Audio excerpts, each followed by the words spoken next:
partner mungkin harapannya setelah teman-teman masuk kelas ini apa yang mau didapat? Oke, boleh. Itu nanti jam 10 lebih ya. Oke, ada boleh teman-teman partner? Apa Bu? Nama list nama Bu ya? Oke. Dengan Bu siapa Bu? Bu Dewi ya. Oke, makasih Bu Dewi. Ada lagi teman-teman dari teman-teman partner kira-kira setelah belajar di kelas ini harapannya atau outputnya apa sih teman-teman? Kenapa? Bisa closing. Oke, bagus. Tadi siapa? Sorry. Ibu Risma. Oke, makasih Bu. Setelah masuk kelas ini bisa closing Bu ya. Oke, itu ya benar kata Adri, saya terbeban berat jadinya Bu dengan mendengar ekspektasi itu Bu. Oke, ya iya itu lebih berat lagi.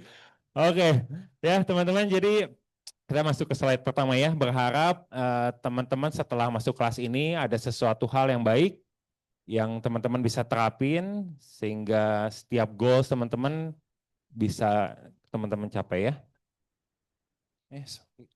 Klikernya tadi kemana gue balikin lagi? Enggak. Ya, ada satu quotes teman-teman. The richest people in the world look for and build network, teman-teman. Ya. Jadi orang-orang kaya di dunia ini ya, mereka tuh tidak hanya membangun aset, teman-teman, tapi mereka membangun network, ya. Mereka membangun komunitas, mereka membangun koneksi, mereka membangun lingkungan-lingkungan yang lingkungan itu atau networknya itu bisa membangun aset mereka dengan sendirinya, teman-teman. Setuju dengan quotes ini, teman-teman? Setuju ya? Bahkan ada satu kutipan, your network is your network. Ya, network itu adalah aset bersih, teman-teman. Ya, network itu adalah aset diminus liabilities. Ya, jadi network kita itu sangat penting, teman-teman. Ya, karena network kita akan menentukan seberapa besar network yang akan kita punya. Ya. Nah, terutama di bisnis ini, teman-teman. Saya nggak tahu di bisnis lain, tapi di bisnis ini yang saya rasa dan yang saya alami sampai saat ini, network kita ini sangat penting, teman-teman, dalam kita merekrut, dalam kita membangun bisnis, dalam kita menjadikan kenalan atau saudara kita menjadi klien kita, ya. Nah, kabar baiknya network itu dibangun, teman-teman, ya. Pada saat pertama kali saya masuk ke bisnis ini, ya, saya tuh sekitar umur 25, berarti sekitar 4 tahun yang lalu, teman-teman. Ya. Beneran teman-teman, ya. Umur sorry ada teman. nggak bisa berarti. 5 tahun yang lalu berarti, teman-teman. Ya, sekitar umur 25. Jadi di saat itu saya baru kerja tuh sekitar 2 sampai 3 tahun, ya. Umur 25 ya, seberapa besar sih network yang saya punya, benar nggak teman-teman?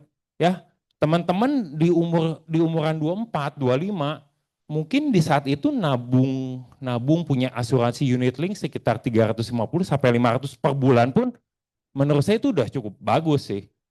Ya. Nah, makanya di sana untuk network pada saat saya pertama kali membangun bisnis ini, ya networknya pasti akan kalah. Kalau saya ngebandingin network saya dengan Covictor misalnya. Ya, Covictor pada saat saya masuk, Covictor tuh umurnya 20 tahun di atas saya, teman-teman. Ya. 20 tahun. Enggak ya? Ya, iya.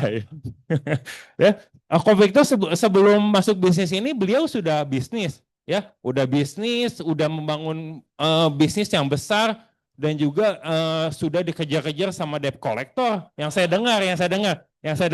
Jadi pengalaman beliau pastinya sudah sangat mumpuni sekali, teman-teman. Ya, bagaimana caranya bisa lepas dari kejaran gitu kan, itu skill yang hebat menurut saya. Ya, bisa pelajari. Oke, ya. Nah, tapi senangnya teman-teman, kita network ini bisa dibangun kapanpun kita memulai membangun, ya. Di hari itu kita bisa memperluas network kita. Ya. Nah, di bisnis ini selling cycle seperti ini, teman-teman. Ya, setiap teman-teman pasti udah tahu. Ya. Yang pertama-tama pastinya kita membuat goals teman-teman ya. Dari goals, step pertama yang perlu kita buat yaitu list nama. Ya, betul seperti tadi Bu Dewi ya. Yang pertama-tama adalah list nama. Semakin banyak list nama yang kita punya ya, semakin banyak bahan bakar yang kita punya teman-teman. Saya mengibaratkan list nama itu seperti list nama. Seperti list nama. List nama itu seperti bahan bakar teman-teman. Ya, seperti bahan bakar. Ya, kalau ya kalau kita dari sini mau ke Jakarta nih, ya naik mobil. Kalau kita punya bahan bakar cuma 10 liter, mungkin nggak sampai teman-teman. Ya, tapi kalau kita punya bahan bakarnya full tank 50 liter gitu ya, kita akan sampai kepada goals kita, tujuan kita. Nah, list nama ini sama seperti bahan bakar itu teman-teman. Ya, kalau kita punya goals misalnya pengen MDRT tahun ini, ya list nama yang kita punya saat ini misalnya baru ada 5 misalnya, ya papa, mama, kakak, adik pertama, adik kedua, list nama kita hanya 5 contoh misalnya, ya. Nah, mungkin ya goals kita MDRT nih, ya. Kalau kita hanya 5, mungkin belum sampai MDRT ya, baru sampai pastor udah mogok, jangan-jangan, ya. Nah, betul. Ya, makanya kita perlu perbanyak terus list nama ini, ya, supaya peluang kita buat mencapai goals kita itu lebih besar, teman-teman. Setuju, teman-teman? Setuju ya? Setuju apa, teman-teman? Oke.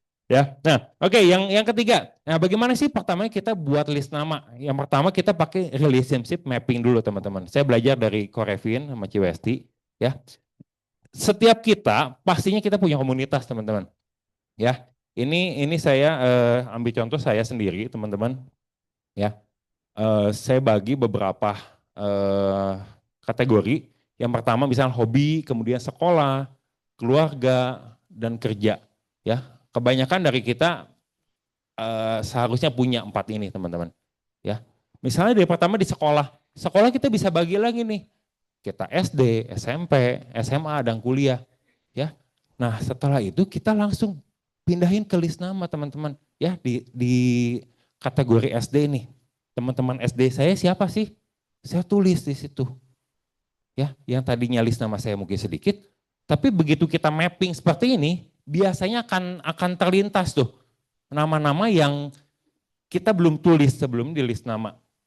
Ya, misalnya teman SD kan mungkin udah lama nih, ya, udah lama tapi kita sebelumnya belum ingat nih teman-teman SD. Tapi dengan kita mapping seperti ini, kita bisa teringat lagi. At least namanya dulu ya teman-teman. Ya, misalnya dari sekolah kemudian ke keluarga. Dari keluarga kita bisa panjang banget nih teman-teman. Dari keluarga orang tua, ya papa mama. Kemudian dari keluarga istri misalnya kalau kita udah menikah. Ya, dari istri pun kita bisa cabangkan ke keluarga papahnya istri, keluarga mamanya istri, betul nggak? Ya. Kemudian kerja. Kalau saya kerja sebelum di Prudensial ini saya ada 2 teman-teman, di Stanchart sama di Bank Danamon. Nah di Stanchart saya ada 2 cabang saat itu di Bandung, ya, cabang Dago dan juga cabang Pascal. Nah di situ saya bisa bagi lagi, saya bisa keinget lagi teman-teman. Dengan mapping ini saya teringat jadinya nama-nama yang mungkin sebelumnya saya nggak tulis. Nah mantan bisa juga, bisa panjang urusannya. Oke. Nah kemudian hobi nih teman-teman, ya hobi. Nah menurut saya dari 4 ini ya, yang peluangnya kita bisa perluas terus adalah hobi teman-teman. Ya, kalau hobi misalnya tadinya saya hobi gym, badminton, ya sama lari misalnya. Kalau sekarang saya tambahin hobi padel misalnya, di situ kita bisa perluas lagi nama-namanya, ya. Tapi kalau untuk keluarga gitu kita nggak bisa perluas lagi, ya. Kecuali papa mama kita punya anak lagi, nah kita bisa perluas lagi. Tapi kalau untuk hobi kita bisa perluas sebanyak yang kita mau. Betul ya, setuju ya teman-teman ya? Nah, ada yang belum pernah bikin relationship mapping ini teman-teman? Ada yang belum pernah? Atau ada yang udah pernah? Oke, yang belum pernah boleh angkat tangan? Banyak nggak? Nah boleh nggak saya kasih waktu sekitar 3 menit ya buat teman-teman yang belum. Boleh secara singkat aja ditulis relationship mappingnya seperti apa. Ya, supaya nanti setelah ini kita bisa perluas lagi nih list nama kita. Ya, boleh ya, sekitar 3 menit, boleh tolong dipikirin. Atau misalnya teman-teman ada kepikiran, ah saya mau nambahin hobi saya di ini nih. Ya, sangat menyenangkan sebenarnya teman-teman kalau di hobi. Karena kita pun senang kan melakukannya. Nah, kita senang ngelakuinnya dan di situ kita bisa nambah list nama. Dan list nama ini adalah bahan bakarnya di bisnisnya ya teman-teman. Yuk, boleh teman-teman coba dipikirin, dibikinin.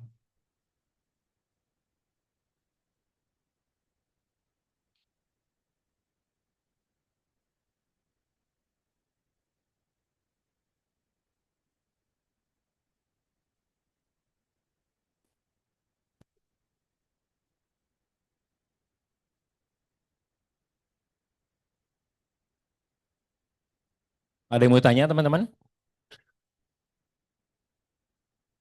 Hah? Oh iya. Oh iya teman-teman, kalau nge-gym itu orang pintar ya. Yang nge-gym itu orang pintar loh, seperti saya ya. Ah, ada yang nge-gym. Ada kendala teman-teman? Ada pertanyaan?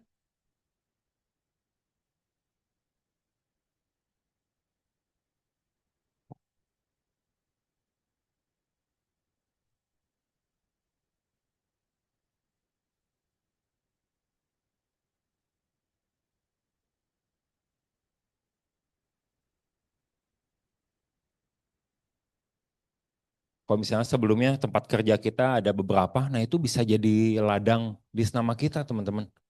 Ya, kita punya anak 2 atau 3, ya setiap anak disekolahin di sekolah yang berbeda misalnya. Ah itu bisa jadi list nama juga.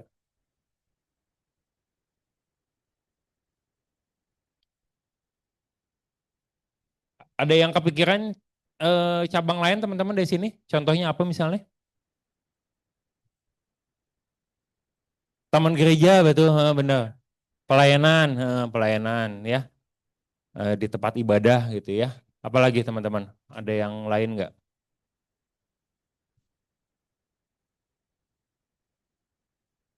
Ada? Nil apa Nil? Tetangga mungkinnya bisa ya, tetangga ya, tetangga. Tempat main game, hobi betul, hobi main game bisa itu ya.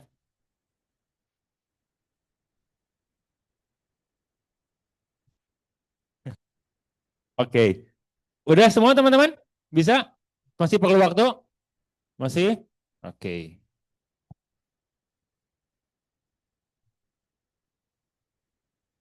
Ada yang masih perlu waktu teman-teman?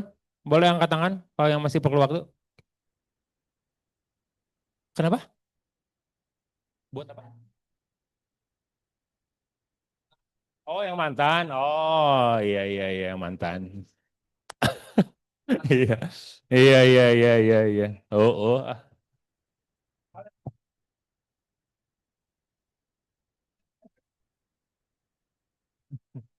Hebat tuh kok Philip. Bukan hanya jadi nasabah.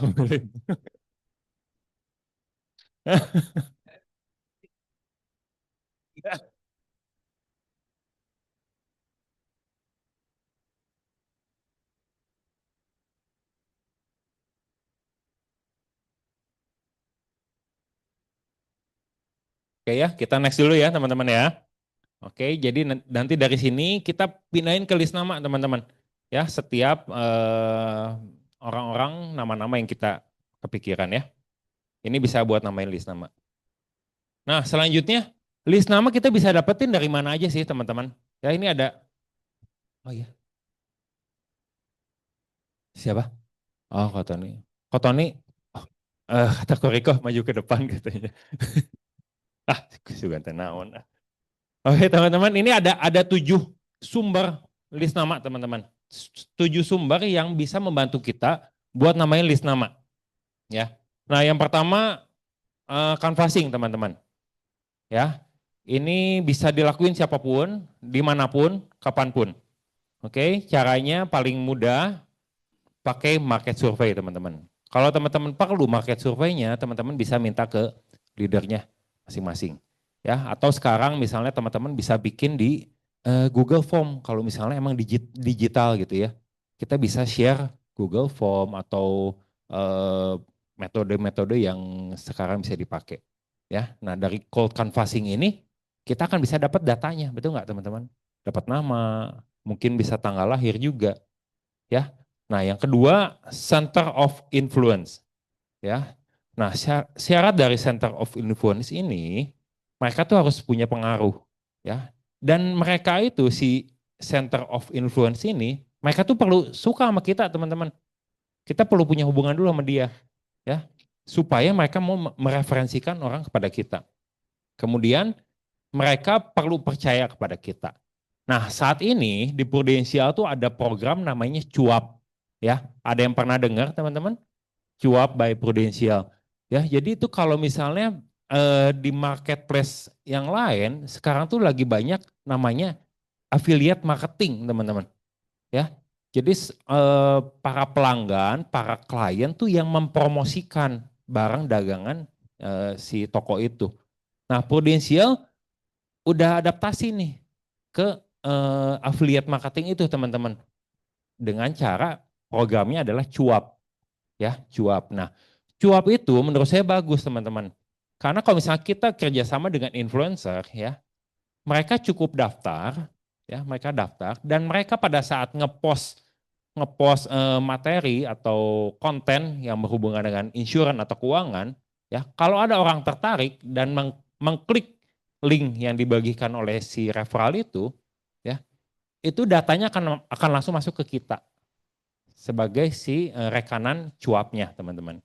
Ya, nah sebagai imbalan dari si referral itu atau influence itu, setiap closing tuh mereka akan dapat sekitar 200 sampai 500 ribu per polis. Ya, itu tanpa mengurangi komisi yang kita dapetin.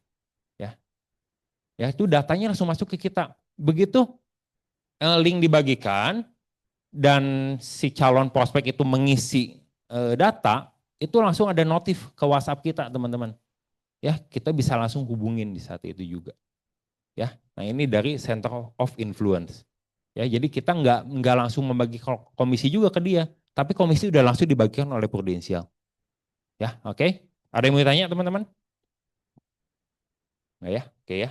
Nah yang ketiga, webinar teman-teman. Ya ini webinar, ini cara bagus sebenarnya teman-teman. Ya bisa dilakuin. Beberapa teman-teman di sini udah pernah ngelakuin. Ya, kita bisa bawain materi-materi yang kita ekspor. Ya, yang kita senang buat bagiin. Ya, contoh misalnya kalau Daniel seneng nge-gym nih, dia kan expert banget nih di gym. Ya, sangat, kata Peter sangat. Ya, Daniel bisa bawain webinar gimana caranya membangun badan, otot gitu ya. Cara pola makannya, cara latihannya. Ya, nah itu kan akan mengundang orang-orang luar yang belum kenal Daniel sebenarnya, betul nggak? Nah, di saat pendaftaran kita kolek data, ya kolek data namanya, ya mungkin dan nomor telepon lah paling simpel. Buat kita membagikan link Zoom-nya lah istilahnya. Nah di situ kan itu bisa menambah list nama kita, betul nggak teman-teman? Ya, nah ini bisa bisa dilakuin teman-teman webinar ini. Kita bisa lakuin sesuai dengan hal atau materi yang kita interest di situ. Ya, oke. Yang keempat, ini referral. Nanti setelah ini ada skripnya teman-teman. Yang kelima ada roadshow. Ya, roadshow itu kita buka stand teman-teman. Ya, 2 minggu 3 minggu ke belakang ini, ya Legacy dibantu sama Ciwidya kita tuh buka stand teman-teman di Rumah Sakit Mayapada dan juga di Rumah Sakit Melinda. Nah di situ Legacy kita ada satu stand, ya, di mana ada logo prudensialnya. Nah, orang-orang yang melewati itu mereka tuh ada punya kesempatan dan terkadang mereka pun mendatangi stand itu teman-teman buat bertanya mengenai asuransi, mengenai prudensial. Ya, ada juga yang bertanya, mereka udah punya polis. Ada beberapa udah punya polis, mereka bertanya gimana caranya withdraw, mungkin caranya klaim, ya caranya servicing seperti apa. Atau mungkin ada juga yang agennya udah nggak aktif.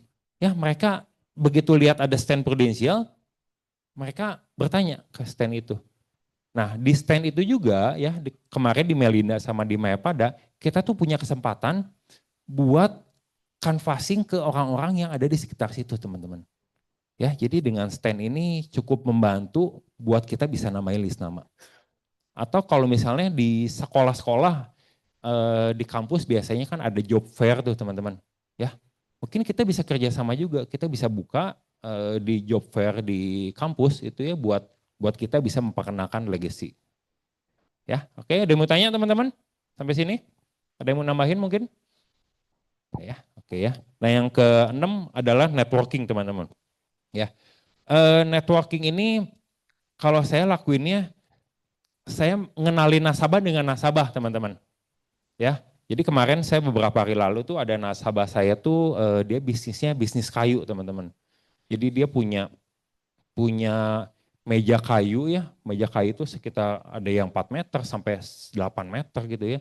Satu harga meja kayu itu tuh ya bisa 400 sampai 500 juta teman-teman. Nah kebetulan saya punya teman yang dia lagi ngebangun rumah dan dia emang perlu meja seperti itu. Jadi saya kenalin lah nasabah saya yang satu dengan nasabah yang kedua. Jadinya mereka saling terkoneksi ya. Nah, eh, itu akan memperkuat identitas saya di depan mereka berdua, teman-teman. Saya jadi lebih dekat dengan berdua, dengan mereka.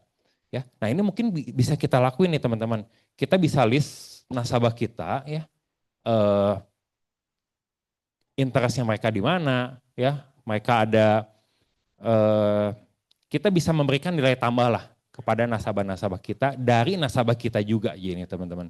Ya, jadi kita punya satu komunitas, punya ekosistem di nasabah kita, teman-teman. Oke. Nah, yang terakhir adalah nesting, teman-teman. Kalau nesting ini artinya tuh kita secara rutin, secara berkala di satu tempat atau di satu komunitas, teman-teman. Ya, contoh ada teman kita tuh namanya Rian ya. Rian tuh cukup sering ya di satu minggu tuh diam di satu rumah sakit, teman-teman. Bukan sakit pastinya, ya. Ya, tapi dia diam di situ, dia kenalan dengan dokter ya, kenalan dengan dokter, kenalan dengan orang-orang di sekitar situ, ya. Atau misalnya kita bisa ke satu kawasan pertokoan, kawasan ruko misalnya teman-teman. Mungkin pertama kali kita datang ke tempat itu, orang hanya melihat kita doang. Di saat kita masuk, kita mau memperkenalkan diri, orang mungkin nggak welcome ke kita. Tapi kalau kita secara berkala, secara rutin, ya kita eh, orang itu jadi familiar ke kita, kesempatan kita buat kenal tuh lebih gede, teman-teman. Ya, semakin kita berkala, teman-teman, semakin sering. Atau misalnya kita ada tempat kopi, tempat kafe yang kita rutin datangin tuh, dan kita bisa kenalan sama yang punyanya, ya, atau misalnya ke klien yang emang dia juga rutin ke tempat itu, teman-teman. Ya, itu nesting. Ya. Nah, jadi ini tujuh sumber yang bisa kita gunakan ya, tujuh sumber yang teman-teman bisa pikirin di mana tujuh sumber ini itu bisa menambah list nama kita. Oke?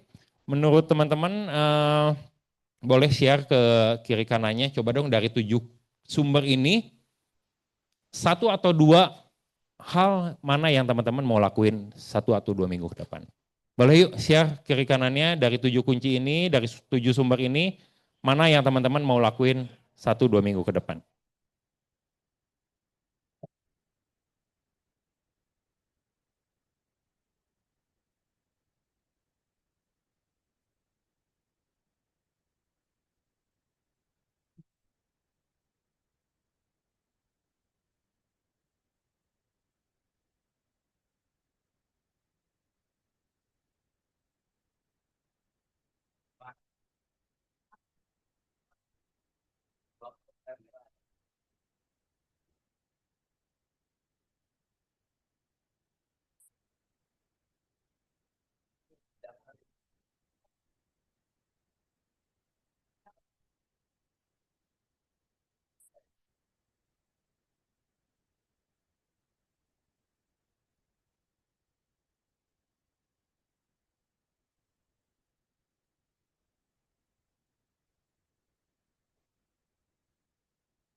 Oke ya teman-teman, sudah. Siapa yang mau lakuin cold canvassing buat 1-2 minggu ke depan? Boleh angkat tangan? Oke, yang mau ke roadshow? Ada yang mau ke roadshow? Ke roadshow, oke. Ke center of influence-nya? Ada? Oke. Networking? Networking, oke, banyak. Webinar? Siapa yang mau webinar? Oke, good. Yang ke minta referral? Oke. Yang nesting? Ada, oke. Oke, teman-teman berharap dengan 7 ini teman-teman bisa kepikiran ya buat namain list nama teman-teman ya. Oke, kita next ya. Nah, next ini eh, saya itu ada 4 script cara kita meminta referensi teman-teman. Ya, ada 4 script. Oke, jadi saya akan bacain dulu teman-teman. Eh, saya bacain dulu ya. Setuju ya, dari orang-orang yang ini misalnya kita ke prospekan kita, ke nasabah, atau ke orang yang kita udah kenal ya. Setuju ya, dari orang-orang yang kamu kenal, mereka tuh pasti akan didekati oleh banyak agen asuransi dalam hidup mereka. Ya, nah sejak kamu menjadi klien saya yakin kamu tuh merasa nyaman dengan bagaimana saya mempresentasikan diri, proposal, dan juga menjelaskan tentang pentingnya asuransi jiwa. Nah, untuk memastikan supaya keluarga kamu atau rekan kamu mendapatkan pelayanan yang profesional, bersediakah Anda mengenalkan mereka kepada saya? Saya berjanji akan menjaga 3 hal tersebut. Tiga hal berikut. Saya akan presentasi secara profesional sama seperti saya presentasi ke Anda. Yang kedua, kalau mereka memilih untuk tidak menerima pelayanan saya tidak akan melanjutkan proses pendekatan. Kecuali mereka menginginkan sebaliknya. Yang ketiga, saya akan infokan ke Anda secara berkala soal kemajuan hubungan saya dengan mereka. Nah ini skrip pertama teman-teman. Ya, jadi ini namanya skrip ya teman-teman ya, mungkin agak nanggung di kita ya, tapi saya akan bacakan dulu sampai skrip keempat ya. Nah ini skrip kedua teman-teman. Kalau tadi, sorry, sini.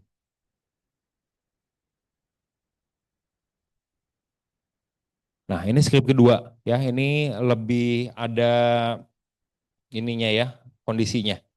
Nih seandainya hari ini kamu mendapatkan telepon dari keluarga kamu dan mereka mengatakan bahwa baru saja didiagnosa mengalami penyakit kritis. Untungnya itu baru tahap awal. Tapi kabar buruknya mereka membutuhkan 800 juta sampai 1 miliar untuk melakukan seluruh pengobatan. Dia tahu kamu tuh punya uang tersebut, makanya dia ingin meminjam dari kamu sebesar 1 miliar. Nah kalau kamu ditelepon seperti itu, kamu akan kasih pinjam enggak uang 1 M itu? Kebanyakan jawab enggak ya. Nah kalau enggak, tapi akan terjadi sesuatu kepada dia. Bagaimana perasaan kamu? Tapi kalau iya, uang ini untuk biaya pendidikan masa depan anak kamu.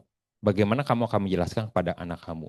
Nah, kenapa kamu enggak izinkan saya untuk membantu dan berbicara kepada mereka? Setelah saya berbicara secara profesional, seperti saya berbicara dengan kamu, apabila nantinya mereka tidak membeli, setidaknya kamu nggak perlu merasa bersalah walaupun kamu memutuskan untuk tidak menolong mereka ya. Nah ini lebih ada kondisinya lah teman-teman ya. Nah ini yang ketiga ya. Next dulu boleh sih. Nah ini yang ketiga, Pak, misalnya ini ke nasabah ya, misalnya saya ke Westi misalnya. Westi berharap saya berada di bisnis asuransi ini berapa lama, Wes? Seumur hidup ya, Wes ya. Wes, tapi Westi tahu kan, di bisnis ini tuh saya tuh perlu orang-orang yang bisa saya kontak buat saya bisa ceritain mengenai pentingnya pengelolaan keuangan. Nah, harapan Westi buat saya kan bisnis ini panjang ya. Boleh saya minta atau saya bisa hubungin teman atau keluarga Westi buat saya ceritain mengenai pentingnya pengelolaan keuangan. Nah, itu bisa cara minta referensi juga teman-teman.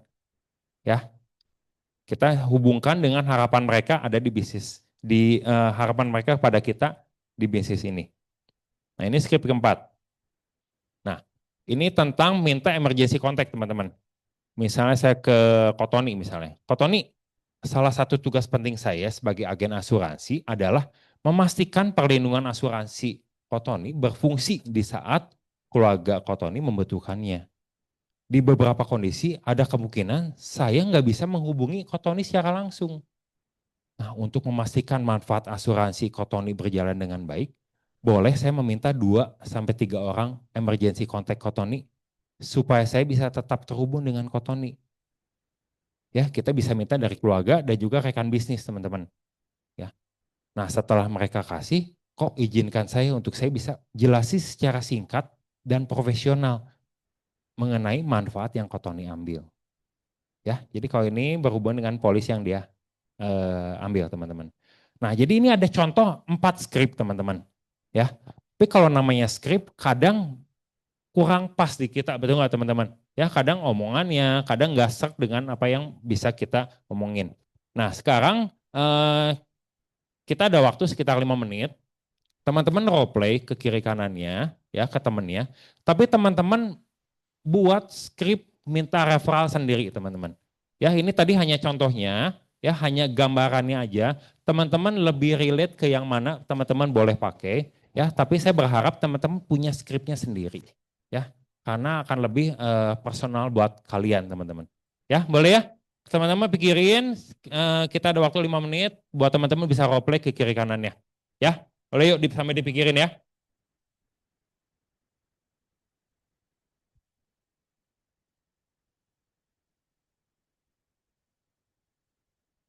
Lagi nggak yang teman-teman, oh ini bagus nih, kayaknya nih dari partner kita nih. Ya kita dengerin dari Philip nih, thank you Lip.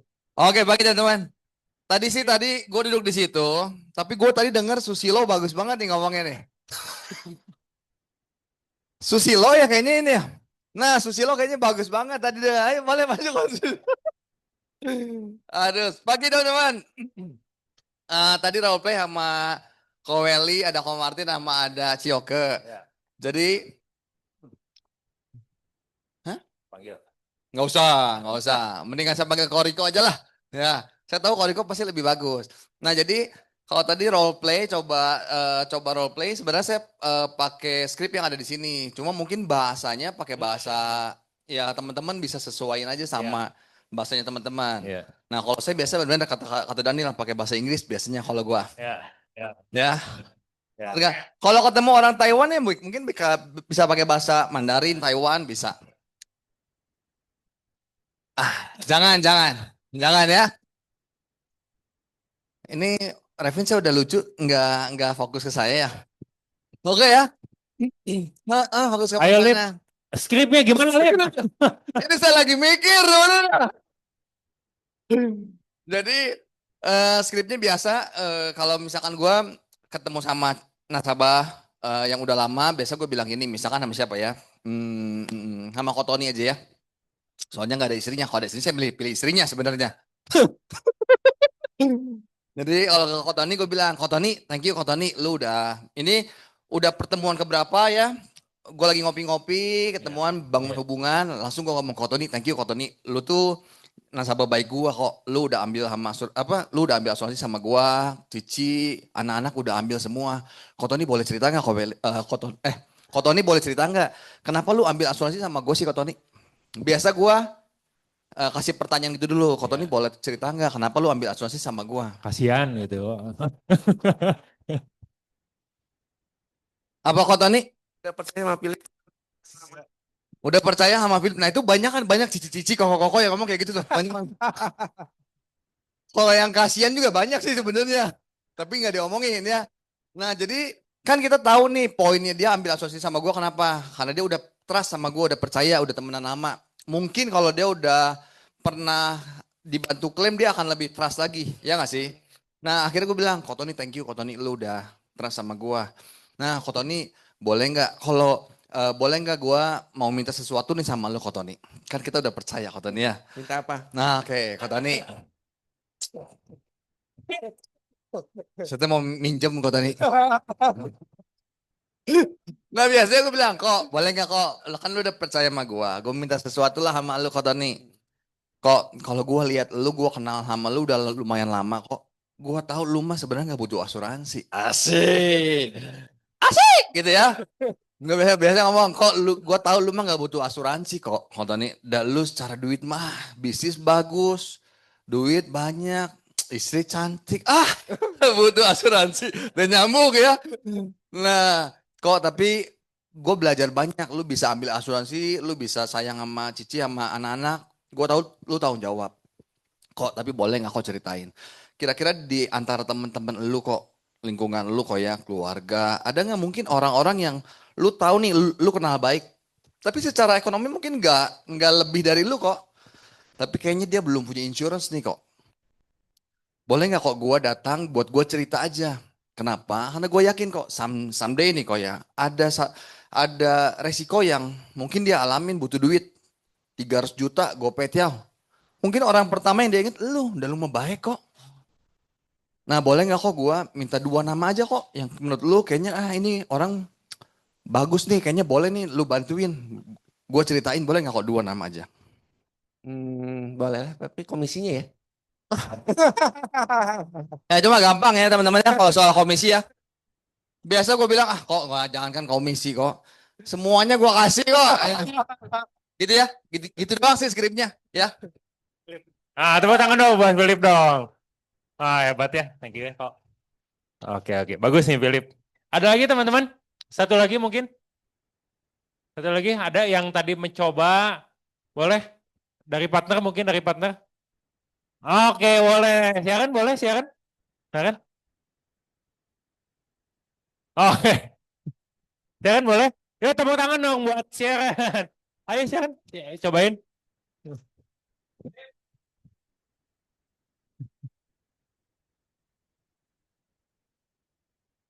Boleh. Philip jadi teman roleplaynya, Lip. Boleh, Lip. Boleh. Yo, siaran gimana cara siaran minta referensi? Yuk, dengerin dulu ya. Tadi gimana ya diajarin call mic? Boleh. Nah, cobain yang tadi diajarin Mike ya. Gimana sih kok? Aku kok lupa. Tolong nih. Mungkin perlu ada Philip kayaknya nih.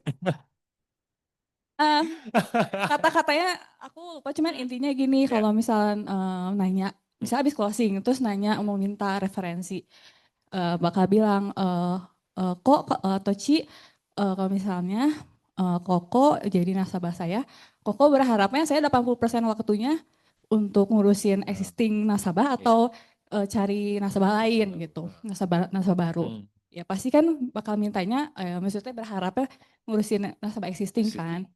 Nah terus ya aku bakal bilang ya aku berharap aku ya minta apa sih kok tadi ya referensi dari Koko gitu. Jadi saya nggak perlu nyari-nyari lagi. Ya, intinya mah gitulah. Iya, Gitu. biar engkau aja yang nyari gitu. Oke. Ya, good. Ngerti maksudnya ngerti. Ya. Thank you, silakan. Thank you. Oke. Ada lagi. Ada lagi. Gitu. Oh iya. Siap. Gitu. Dia langsung buka handphonenya. Ini nih silakan nih. Oke, ada lagi nggak silakan? Kan? Udah, gitu ya. Oke, tepuk tangan dong buat silakan. Oke, thank you ya. Nah, betul bisa tuh seperti itu teman-teman. Ya, oke. Tapi benar kata Ko Victor, siapa yang mintanya itu penting. Aduh, kacau. Dan kalau Kalau Philip tadi pasti diminta komisinya. Kalau Sharon kayaknya nggak ada yang minta deh komisinya. Ya nggak sih? Ini tambahin. Nah, komisi kesehatan Bapak 22, gue tambahin. Liar. Gelo. Aduh, ya boleh, Sin, next aja, Sin. Ya, jadi tadi beberapa skrip teman-teman yang bisa kita pakai buat kita bisa minta referensi. Ya, nanti teman-teman perlu bikin lagi sendiri, ya. Perlu sesuaikan dengan bahasa, dengan kenyamanan teman-teman sendiri, ya. Oke. Nah, setelah kita dapat list nama semua nih, teman-teman. Ya, kita udah listin nama jadi 100, jadi 200, bahkan mungkin 300 ya. Setelah itu kita klasifikasiin, teman-teman. Ya, ada 3 kontak klasifikasi. Yang pertama suspek, ya. Jadi suspek ini tuh kita nggak punya kontaknya, ya. Kita juga nggak punya tanggal-tanggal kunci. Contoh, misalnya kita pada saat relationship mapping, ya. Teman SD, misalnya saya keinget Susilo misalnya. Saya cuma inget nama doang, tapi saya nggak tahu Susilo itu kemana, ya. Dia tinggal di mana, saya udah nggak pernah kontak tahunan gitu ya. Nah itu masuk ke suspek teman-teman. Ya. Nah berikutnya cold prospect. Di sini kita tuh punya kontaknya. Setidaknya kita punya akses buat menghubungi dia. Ya, tapi kita nggak punya tanggal-tanggal kunci mereka. Tanggal kunci itu seperti tanggal ulang tahun pernikahan, ya. Tanggal-tanggal yang penting di mana kita tuh bisa kontak mereka dengan reason yang jelas, teman-teman. Ya itu key dates ya. Kemudian warm prospect ini kita punya kedua data tersebut. Ya. Nah, jadi hal yang perlu kita lakuin gimana caranya dari suspek menuju ke cold prospect. Dari cold prospect menuju ke warm prospect. Setelah jadi warm prospect ini, peluang buat list nama kita menjadi nasabah itu semakin besar, teman-teman. Ya, dari suspek ke cold prospect sekarang dengan eranya media sosial, menurut saya lebih mudah, teman-teman. Ya, kita bisa cari di Instagram atau di media sosial. Ya, kita bisa kontak ke mereka. Ya, dan key dates juga kita bisa cari info nih, teman-teman. Ya, ini cukup penting key dates. Kenapa kita bisa kontak mereka dengan lebih enak jadinya? Ya, kita bisa ucapin selamat ulang tahun, ya. Atau misalnya anaknya lagi ulang tahun, kita bisa telepon dia sebentar mungkin ya. Dengan kita kontak mereka, hubungan kita dengan list nama kita ini kan akan jadi semakin dekat, teman-teman. Ya, peluang kita di saat kita ajak janji mereka buat ngomongin insurance itu lebih besar peluang untuk diterimanya.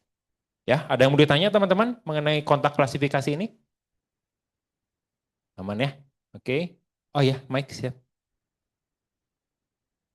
Dapat kontak gimana? Oke. Ke cold ya, dari suspek ke cold ya. Beberapa yang saya lakuin bisa dari media sosial, Mike. Dari media sosial, kita tahu nih namanya Mike nih. Kita coba searching dulu di Instagram, dia aktif nggak? Kita bisa kontak DM mereka di sana. Tapi kalau nggak ada, kita bisa cari ke teman kita yang relate sama dia. Ya, mutual friend-nya. Dia nggak aktif misalnya di IG atau bahkan nggak punya IG misalnya. Tapi gue tahu dia tuh suka main sama si ini misalnya. Saya kontak dia, minta nomor telepon Mike misalnya. Nah, bisa seperti itu sih. Ya, kita bisa dapat kontaknya dari situ. Baru kita WhatsApp, baru kita DM atau apapun. Oke? Ada yang mau nambahin mungkin? Ada yang bisa kasih tambahan lagi mungkin gimana kita bisa dapetin kontak teman-teman yang belum ada? Minta aja, ya betul sih, betul. Iya. Benar, minta, iya. Ya itu menjawab sih. Menjawab. Ya udah, kita next aja ya. Ini udah terjawab semua. Oke. Ada lagi teman-teman yang mau ditanya mungkin? Nggak ada ya?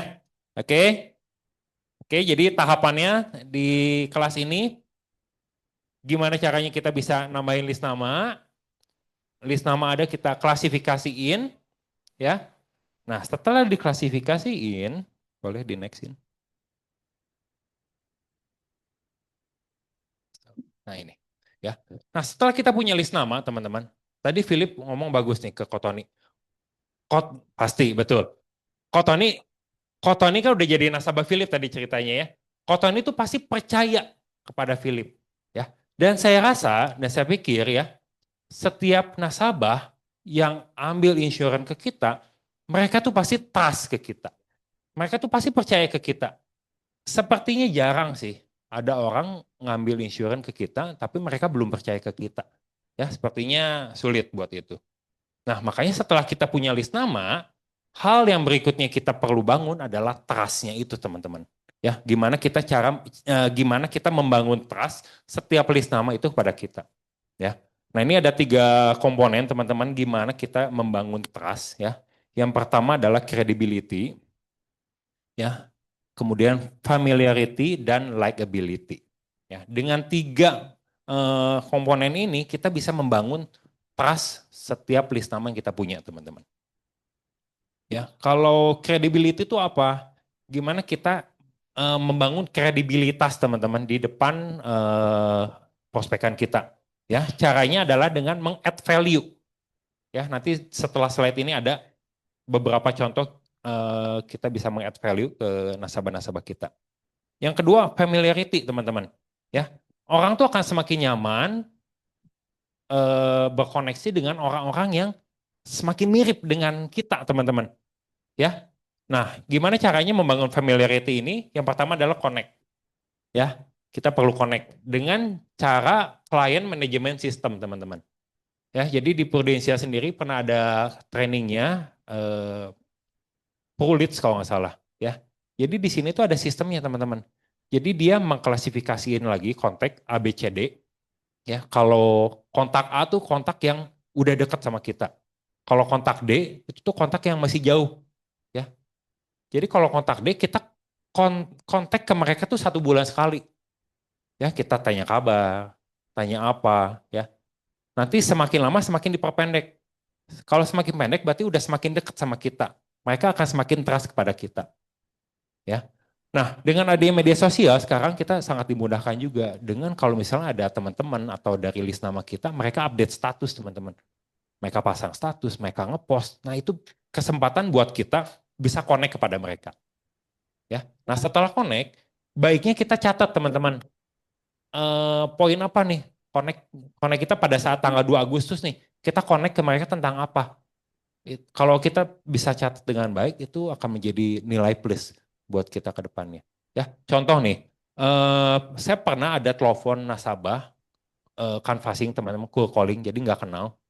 Ya, pada saat saya telepon, di belakang itu ada suara anaknya lagi ngomong sesuatu lah. Nah, saya tanya, oh lagi sibuk ya Cia sama anak? Iya nih Rik, anak saya tuh lagi ujian sekarang.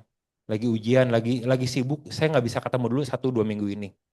Ya, jadi setelah itu udah oke, tutup telepon. Nah, saya telepon lagi 3 minggu ke depan. Nah, pada saat saya telepon lagi, hal yang saya tanyakan adalah, Ci, kemarin anaknya ujian gimana hasilnya? Jadi saya nggak langsung mengajak ketemuan dia. Ya, tapi saya tanya nih, oh connecting saya yang sebelumnya dia ada keberatan apa nih? Oh, dia lagi sibuk, anaknya lagi mau ujian. Nah, kontak saya berikutnya saya tanyakan yang berhubungan dulu nih dengan hal yang sebelumnya. Nah, itu akan menciptakan koneksinya lebih baik, teman-teman. Ya, di saat saya ngomong seperti itu, ya dia akan lebih welcome jadinya kepada saya. Ya, nah jadi pencatatan untuk client management system ini cukup penting hari ini, teman-teman. Ya, karena di luar sana dunia udah tambah sibuk ya, yang hubungin orang juga tambah banyak. Ya, mungkin mereka juga udah lupa terakhir kapan dikontak sama kita. Ya, tapi dengan kita mencatat bisa lebih cepat connect-nya, teman-teman. Oke, ada yang mau tanya, teman-teman? Enggak ya? Oke, boleh di next dulu sini. Nah, ini ada 8 ide menambahkan nilai, teman-teman. Kalau kita secara rutin melakukan hal ini, kredibilitas kita di depan list nama kita ya, di depan prospekan atau keluarga atau teman kita, ini akan semakin tinggi, teman-teman. Ya, yang pertama kita bagikan informasi yang berharga. Ya. Ini kebanyakan kita bisa lakuin di media sosial, teman-teman. Ya, contoh misalnya Ko Victor misalnya, Ko Victor senang tentang parenting misalnya, ya. Nah, pada saat saya ngelihat post atau materi atau konten yang bagus menurut saya ya tentang parenting, saya bisa nih forward konten itu kepada Ko Victor. Ya, itu udah add value saya kepada Ko Victor. Ya, yang kedua kita perlu membangun hubungan yang tulus. Nah ini kepada siapapun kita perlu bangun hubungan yang tulus teman-teman. Karena orang tuh tahu sih, kalau kita mau bangun hubungannya tulus atau kita bulus, betul. Kalau tulus atau bulus, mereka pasti akan kerasa kok.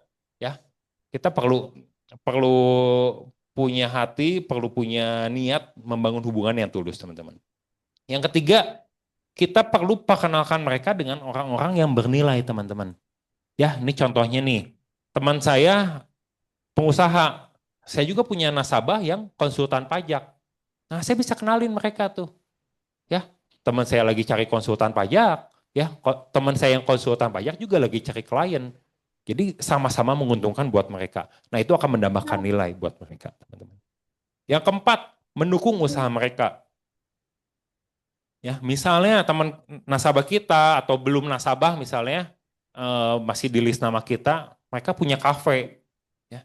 Nah boleh kali-kali kita ajak meeting grup kita gitu ya di kafe mereka itu, ya. Atau misalnya kita bisa share ke teman kita kafe calon prospekan kita ini teman-teman. Itu mendukung usaha mereka. Ya. Yang kelima, dukung target personal mereka. Contoh, mereka misalnya lagi ada target goals pribadi, menurunkan berat badan misalnya, ya. Nah kita kalau pas lagi ngelihat konten yang bagus mengenai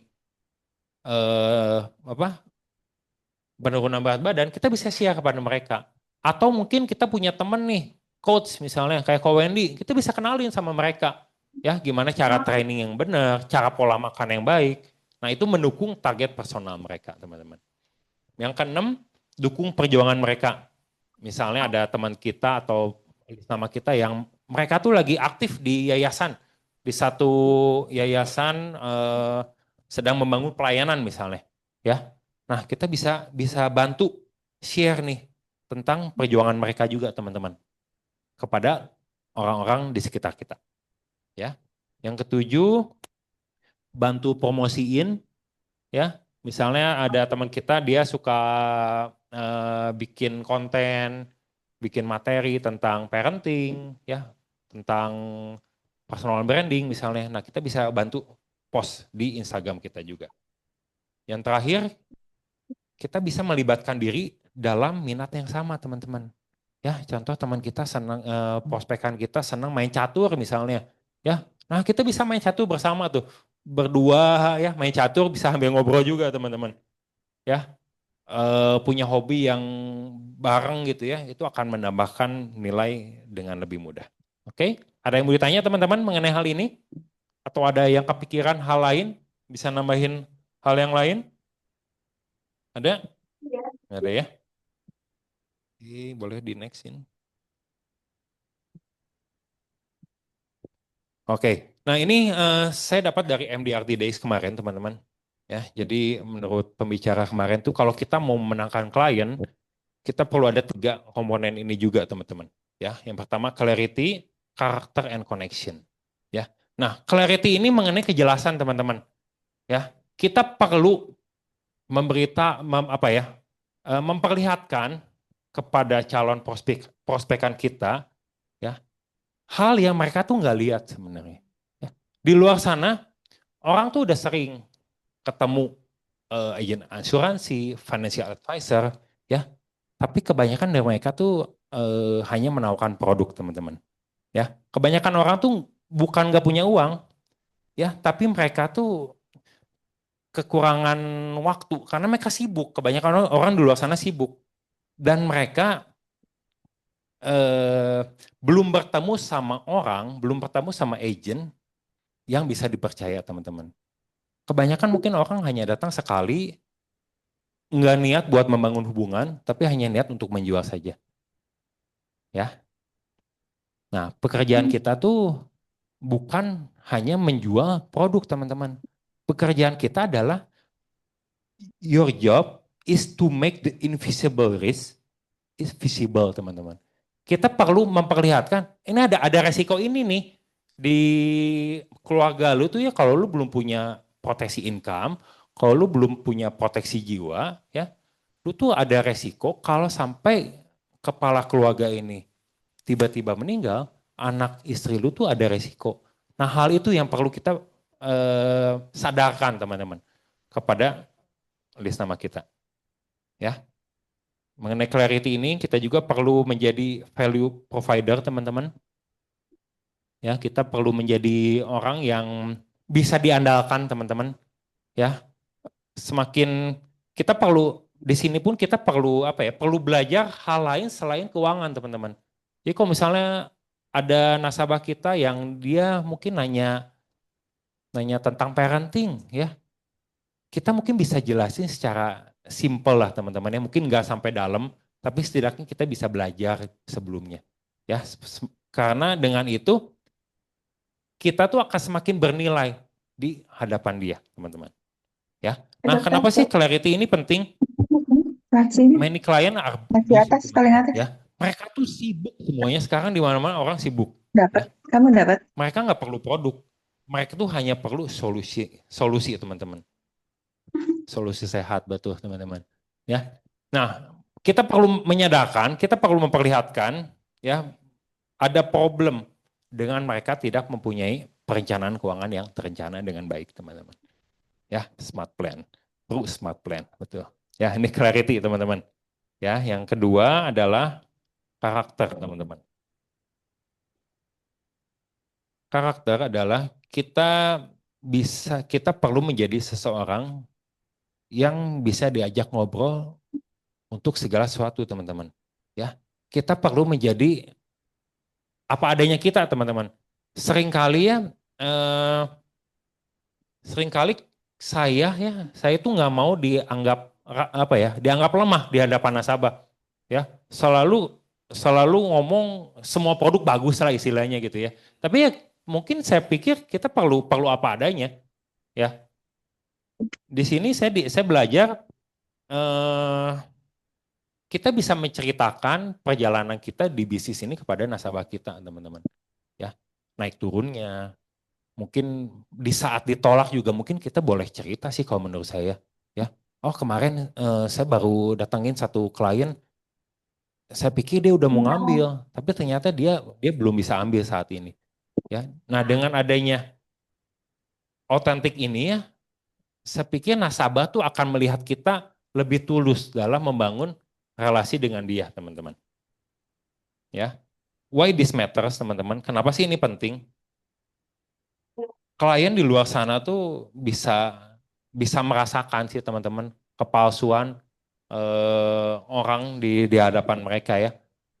Apalagi kalau misalnya orang yang mungkin high net worth, orang-orang yang sering dicari sama orang-orang yang banyak orang tuh pengen ketemu sama dia, pengen make business sama dia ya. Mereka tuh pasti akan, nalurinya pasti akan lebih tajam sih.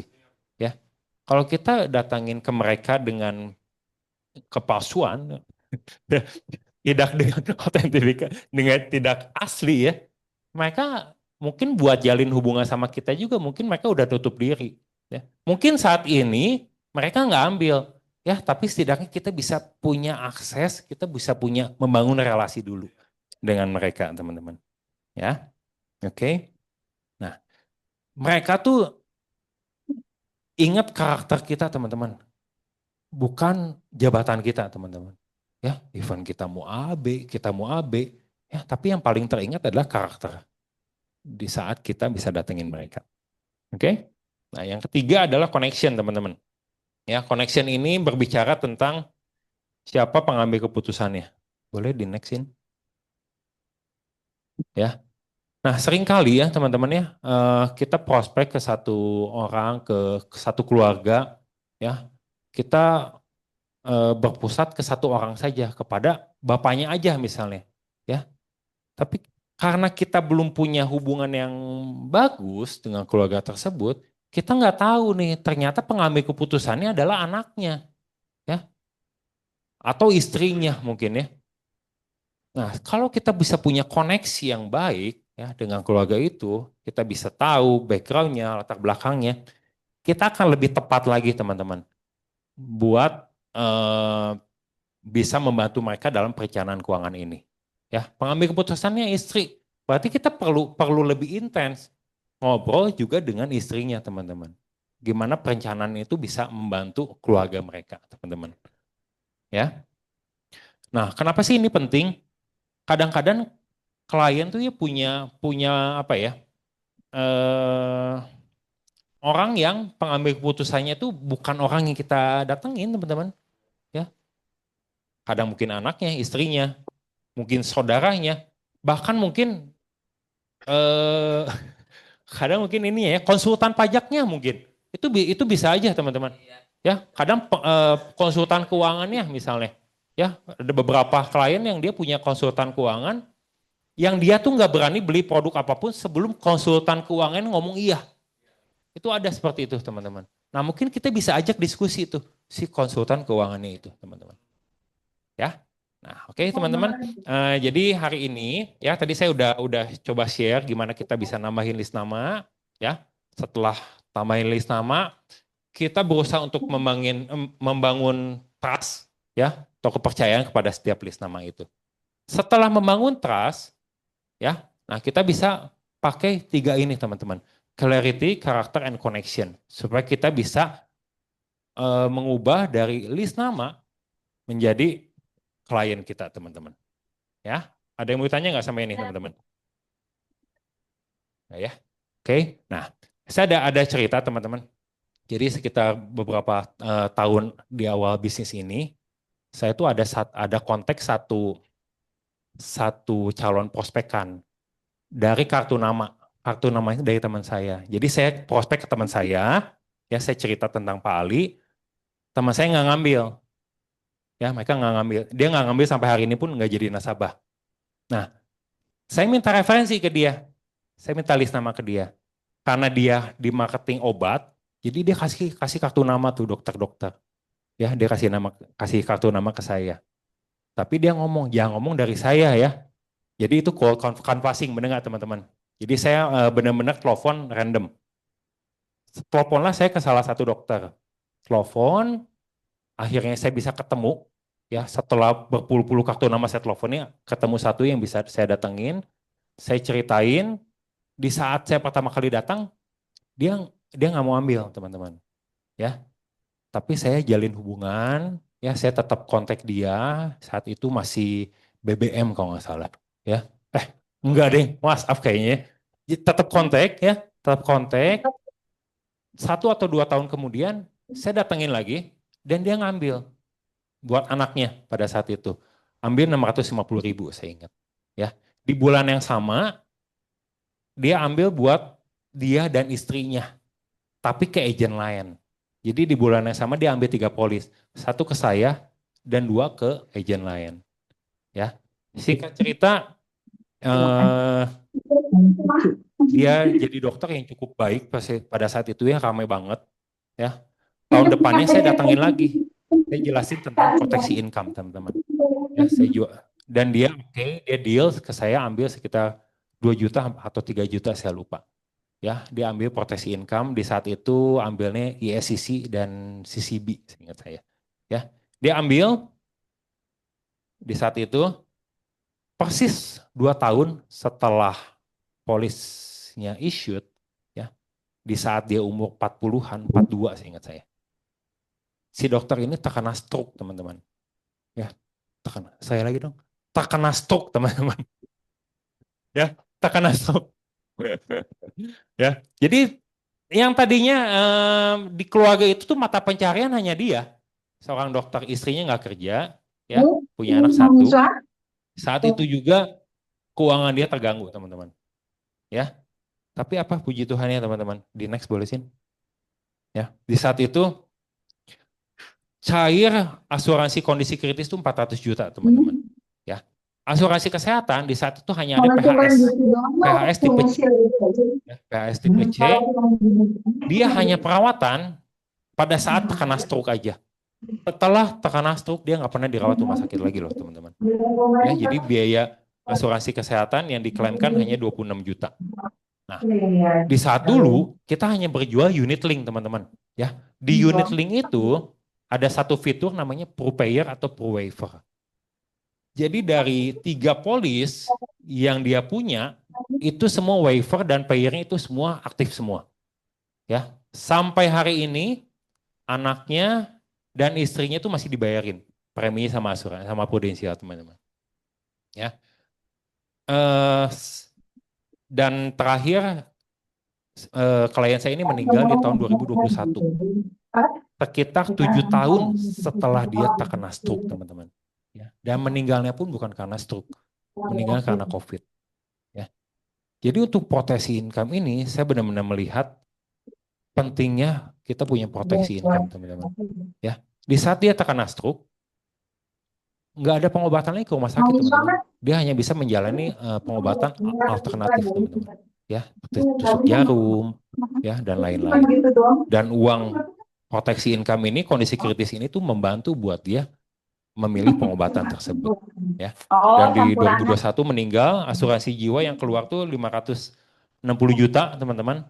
Jadi total klaim sekitar 1,5, dan premi itu baru bayar sekitar 2 tahun, baru sekitar 80 jutaan, teman-teman. Ya. Nah, teman-teman, apa sih yang mau disampaikan sama saya? Pada saat saya pertama kali telepon di kartu nama tersebut, ya, saya nggak tahu ini nasabah akan meninggal. Nggak, pas saya tahu pasti meninggal. Ya, tapi kita nggak pernah nyangka, benar nggak? Apa yang kita lakuin ya?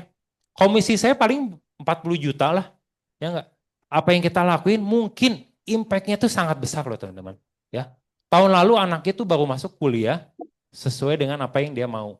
Karena payernya sampai saat ini masih jalan, teman-teman.